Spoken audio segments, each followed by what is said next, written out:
After a 5-hour meeting, BORNO leaders agreed to forgive and accept 3,000 repentant terrorists into society. Community leaders in Borno State on Sunday agreed to the return of repentant Boko Haram terrorists into their communities. According to Premium Times, the decision was taken at a stakeholders meeting to discuss the prevailing security situation in the state. The meeting was organized by the government of Borno State. The Borno government confirmed that at least 3,000 persons who were members of the armed opposition group have laid down their arms and have surrendered to the Nigerian military.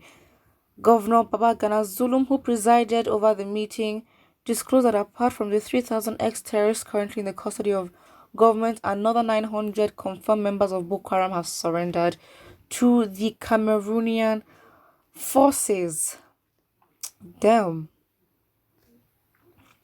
This must be, it's the leaders that have accepted. Let's see how the integration would go. If the people themselves are chill and they are cooperating, well, it's their choice to make at the end of the day. What can you do? If anything, it will push Nigerians to even to be serious about this self-determination thing, because this would be like, it will cause so much division. Absolutely, 100%. Zulum said the stakeholders meeting became necessary following the mixed reactions that recently trailed the mass surrender of Boko Haram fighters. The governor said the government needed to involve all stakeholders in Borno in the decision-making process on how to deal with the repentant insurgents. Various stakeholders at the meeting, which lasted 5 hours, presented their views on how the former terrorists should be accepted and treated in society.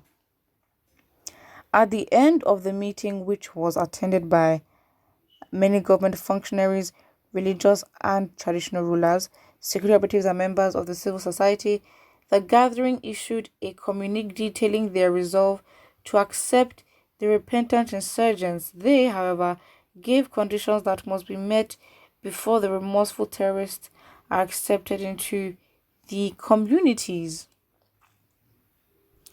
According to the communique, the stakeholders called the Nigerian and the state governments to handle the issue of repentant Boko Haram insurgents with utmost care and within the instrumentality of the law. The meeting emphasized the need for proper profiling of the repentant Boko Haram insurgents to avoid hasty release of hardening elements to the larger society. They called on Borno residents and citizens to key into the educational opportunities created by the state government, especially by enrolling their children and wards to schools as a countermeasure for indoctrination. The meeting also agreed on the need for the establishment of a world-class radicalization rehabilitation center in Borno State, being the epicenter of insurgency. The stakeholders, however, called on the Nigerian military to sustain the ongoing offensive on the activities of ISWAP, while calling for a periodic media briefing on the activities of the surrendered Boko Haram terrorists as a means of keeping the public abreast of the developments. The attendees also insisted that all firearms and offensive weapons used by the insurgents be retrieved from them. During the meeting, one of the speakers, a district head who identified himself as a direct victim of Boko Haram, having witnessed the killing of his elder brother by the insurgents, said though they are in tune with the resolve to welcome and receive the insurgents, it would be very difficult for them to convince other members of their communities to forgive and accept them unless the government embarked on serious sensitization on the need to forgive and forget. Okay. That is it. What more can you say? Literally, there is literally no point getting upset or getting angry, or it's not surprising. Things only get worse from here because there's no accountability system. So things can really only get worse from here. The stakeholders that I think they're all forgetting about is the actual Borno residents. How would they react? And that's the actual key in seeing if this will actually work, because they are the ones that would have to cohabit with these Boko Haram members. Which, repentance, forget that. They're going to have to now, interact with them in their daily activities and, the overall mechanics of the state. And now, if the people react fine, that if they react fine. If the people don't react fine, they don't react fine, and that's what it is. What can you do? It's not like as if you've expected anything. What would you expect of the residents to do? They are also facing their own thing. They have their mentality is totally different. They may not think to start fighting two things on the same. They don't have time for that. So really and truly, if everything can happen, that's it.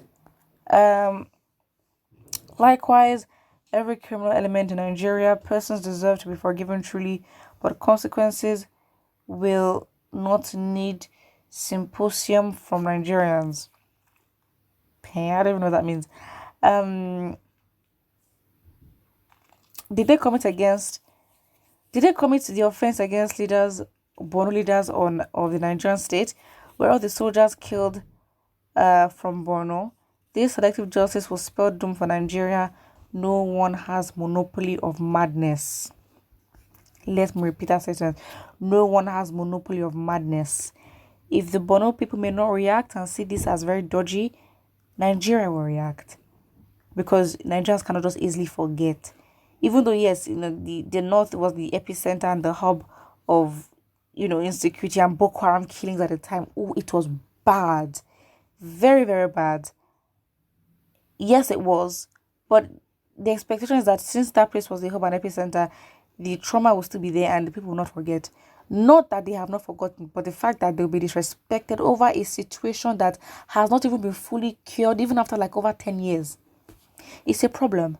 It's a problem. So again, as this person says, no one has monopoly of madness. If they don't react, the rest of Nigeria, mainly the South, will react. Except the South is just like, you know what? I mean, to be honest, the South and the North are just two different countries in one. So different in extreme ends of thinking. So it's like, really and truly, listen, it's vibes at this point. What can you actually do? Signs of the end time of Nigeria. That's it. That is it. And this just proves every single day that Nigeria can easily just become Afghanistan like this. Like this. At this point, Nigeria is shaky. Anything can tip Nigeria off. And it will be a full-blown clash. Let me not use war. Maybe extreme.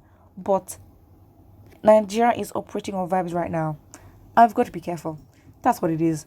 Put what you think about this in the comment section below. And don't forget to like and subscribe.